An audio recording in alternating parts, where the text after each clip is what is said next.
You know, the contradictions are copious with feminism. I don't even think a lot of people pay attention to them anymore, such as strong, powerful, empowered, blah, blah, blah, fish bicycles, all this other crap. Yet every damn one of the Democrats are out there with some kind of special handout program for the wammens, right? Oh, vote for me. I'm going to give you this and that. So if women are strong and powerful, why do they need free shit? Could somebody explain that to me? Past oppression, yes. Very few women alive today were oppressed. I mean, my mother was born in the 40s, right? So there's still some that were sort of under the old rules. But I mean, the vast majority of people, women today, come on, cut me a freaking break. Now, you could say, yeah, part of that was due to feminism, fine. Women now don't have a choice. They have to go to work. And of course, they were also promised they could have it all by feminism. And well, as Julie Borowski put in her latest video, I'll try to find the link to that. You can have it all. You just can't have it at the same time. Does that make sense? Of course it does. Maybe when you're younger, you get married, have some kids. Once they're in school, they're out of the house. You can go get your career and do whatever you want. Yeah, it's a little bit of a pain in the ass. Got to pick the cool, they get sick but I mean that's part of that should be the considerations you take into account before you have children. They're going to get sick. They're going to throw up. There's going to be snow days. There's going to be all of this stuff. Mom and dad, you need to talk about how we're going to deal with these things. And of course, if you're a single mother, which is, of course, that's the demographic they're going for with all this free shit. Because it turns out when women get married, they become more conservative. They want to keep that money at home and not throw it to the government to have them hand it out to someone else to take care of the family. Makes total sense. No. No, married women, they become more conservative because their husbands force them to vote for Trump. As Hillary Clinton tried to explain, that's part of the reason why she wasn't elected. So Pete Buttigieg, is it Buttigieg? Mayor Pete. He's got another plan here just for the wammens. 4 ways I'll make America a better place for the wammens. Now, as you can imagine, most of these ways include giving them something free. I am shocked. Aren't you? So he has this piece in USA Today. Every day, millions of women in the United States go to work. That's what you wanted. That's what feminism delivered. And now you don't have a choice. Wah. So his plan basically is, I honestly do not know how these people, they're not stupid people. I mean, none of these candidates are stupid. They're pretty smart. They have to have something going on to get to the positions they have achieved. How otherwise intelligent people can still be talking about the earnings gap as a pay gap is beyond my comprehension. The only thing I can think of, these people must believe the people that vote for them are this stupid.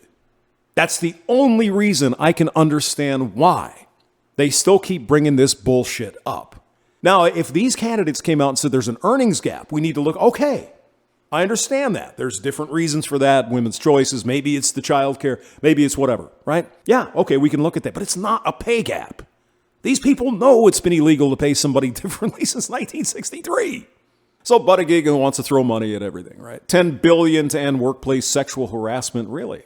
How's that going to work? And they're going to pay more money to the Equal Employment Opportunity Commission so they can continue to investigate, on average, the 1,000 claims per year of women and men being paid equally. That's right, 1,000 per year. That's 3 cases a day, right? Turns out most of those are without merit. But all right, sure, fine, makes you feel better. Access to affordable child care. What Mayor Pete means is free child care for wammens, poor wammens, so they could get to work, right? Having a child is a choice.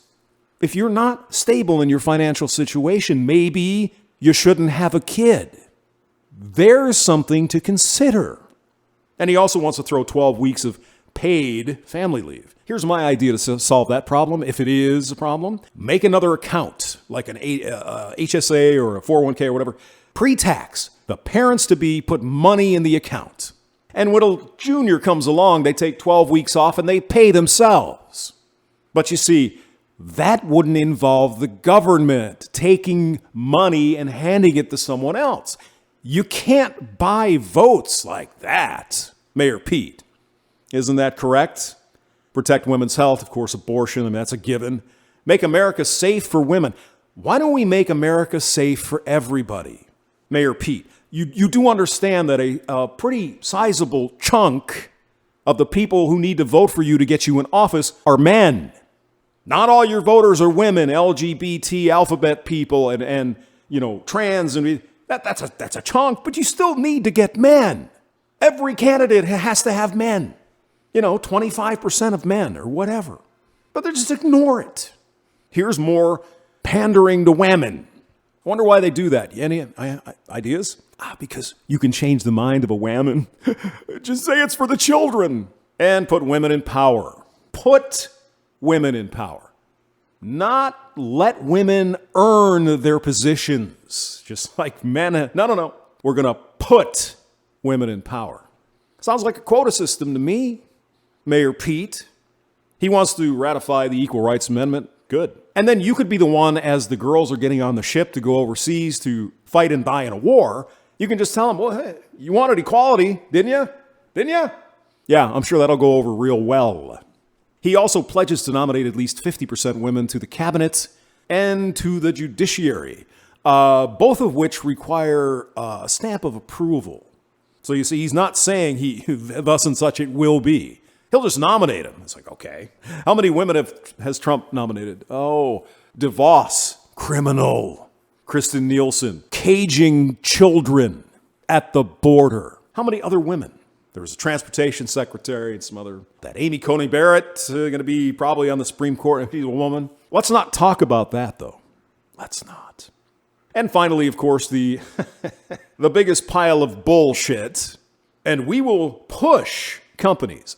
They will force companies to make sure women and diverse leaders can rise to the top. Well, I think they can. They just have to work 140 hours a week like the men do to get to be CEO. No. We're just going to hand them these positions. Women only make up 5% of S&P 500 CEOs. Mayor Pete, there are only 500 S&P 500 CEOs out of a country of 335 million people. Thus, most people are not CEO. Do you get my drift-ola? So I'll put this link below. I mean, you can read it. It's just pander. Got to get the women's and give them free shit. Of course. Got to buy votes somehow now, don't we, Mayor Pete? Don't worry, though. You won't ever have to deliver on any of these promises. Trust me on that. James Maxwell, thank you for listening.